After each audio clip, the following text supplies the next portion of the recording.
La Guerra Fría fue un enfrentamiento iniciado al finalizar la Segunda Guerra Mundial en 1945.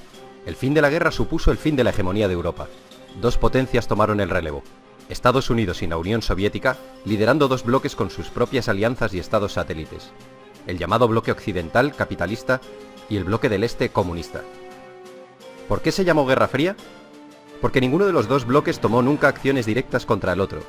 No fue una guerra al uso, aunque sí hubo conflictos derivados y guerras subsidiarias. Las razones de este enfrentamiento fueron esencialmente ideológicas, políticas, económicas y propagandísticas. La Unión Soviética financió y respaldó revoluciones y gobiernos socialistas, mientras que Estados Unidos también dio abierto apoyo y propagó desestabilizaciones y golpes de Estado en Latinoamérica. Los antecedentes de la Guerra Fría los encontramos antes de 1945, concretamente en 1917, tras el triunfo de la Revolución Rusa, de la que Rusia emergió como el primer país socialista. Este fue uno de los primeros eventos que provocó erosiones considerables en las relaciones ruso-estadounidenses. Los soviéticos defendieron que el capitalismo debía ser derribado por la fuerza para ser reemplazado por un sistema comunista. Los capitalistas americanos, tras el estallido de la Revolución, ayudaron al Ejército Blanco durante la Guerra Civil Rusa. Finalmente, las tropas del Ejército Rojo lideradas por Trotsky se hicieron con la victoria. Pero avancemos de nuevo a 1945, tras el fin de la Segunda Guerra Mundial. Conviene recordar que la Unión Soviética y Estados Unidos habían sido aliados para frenar los planes de Hitler.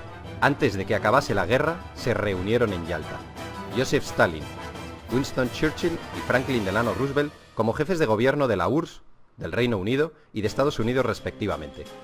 La conferencia de Yalta tuvo su continuación con la conferencia de Potsdam, ya con Alemania totalmente rendida y Hitler muerto. Estas conferencias supusieron la división de Alemania en 4 zonas, una parte para cada país y otra para Francia. También se trataron asuntos sobre el desarme, desmilitarización, devolución de territorios anexionados por Alemania, la persecución de los militares de guerra nazis y la creación de las Naciones Unidas.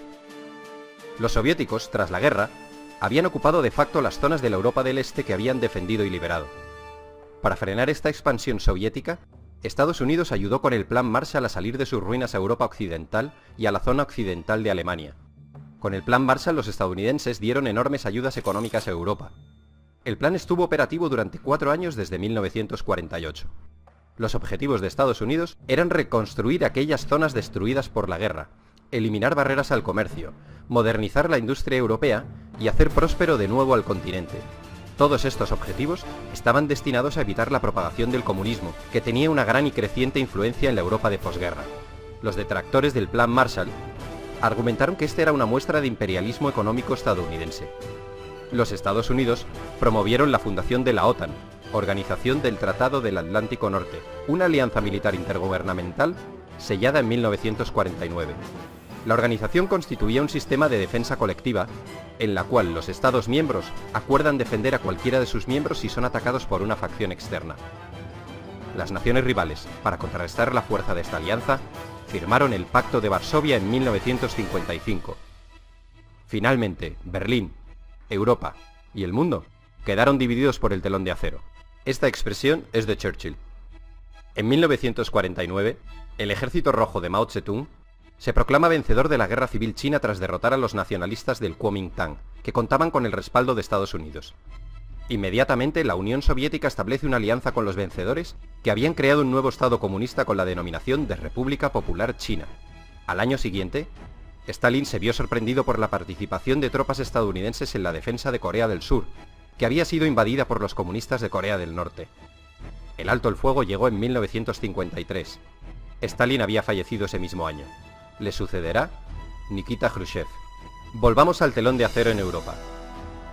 En los 5 años posteriores a la Segunda Guerra Mundial, un total de 15 millones de personas emigraron del este al oeste. Este hecho hizo que el bloque soviético llevara a cabo un bloqueo efectivo de la emigración en 1950. Hubo un control férreo de pasaportes para que la gente no se pasase de un bloque a otro.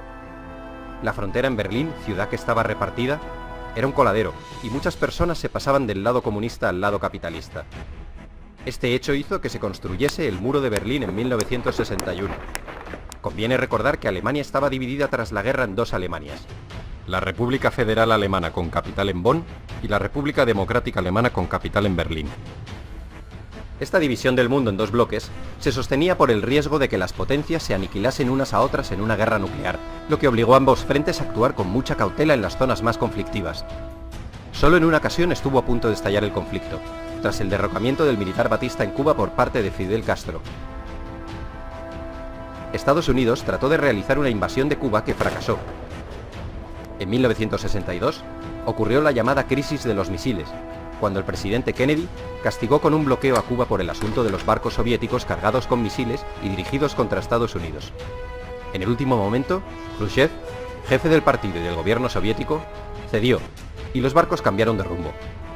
Estados Unidos también había entrado en la guerra del Vietnam, que a la postre acabó siendo otro duro revés en la historia norteamericana, una experiencia de fracaso, desgaste y frustración. Este conflicto enfrentó a los Estados Unidos y el gobierno de Vietnam del Sur por un lado, contra Vietnam del Norte y las guerrillas comunistas que actuaban en Vietnam del Sur por otro. La guerra terminó extendiéndose también a Laos y Camboya. La Guerra Fría también fue espionaje, inspección recíproca, conferencias, crisis y soluciones diplomáticas. Y no nos olvidemos de la carrera espacial, una competición entre Estados Unidos y la Unión Soviética que derivó en una exhibición de poderío y musculatura. Los rusos pusieron en órbita el satélite Sputnik en 1957. Inmediatamente los americanos respondieron con su Explorer 1 en 1958. Era una cuestión de prestigio. Cuando los rusos enviaron a su primer hombre al espacio, los americanos les mojaron la oreja enviando una nave tripulada a la Luna. En 1980, Reagan ganó las elecciones con la promesa de incrementar el gasto militar y enfrentarse a los soviéticos en cualquier lugar que fuera necesario. Tanto Reagan como la recién elegida primera ministra británica Margaret Thatcher denunciaron sin cesar la ideología comunista. Reagan calificó a la Unión Soviética como el imperio del mal y predijo que el comunismo acabaría en el montón de cenizas de la historia. A principios de 1985, el anticomunismo visceral de Reagan se desarrolló en una postura conocida como la doctrina Reagan, en la que además de la contención, abogaba por el derecho de los Estados Unidos de subvertir y derrocar los gobiernos comunistas existentes. Finalmente, en 1989, cae el muro de Berlín, y supone la definitiva apertura de fronteras entre ambos bloques, el desmembramiento del bloque comunista y el final del telón de acero y de la Guerra Fría. Tras la caída, la tensión entre los países del antiguo comunismo y los capitalistas se acabaría diluyendo.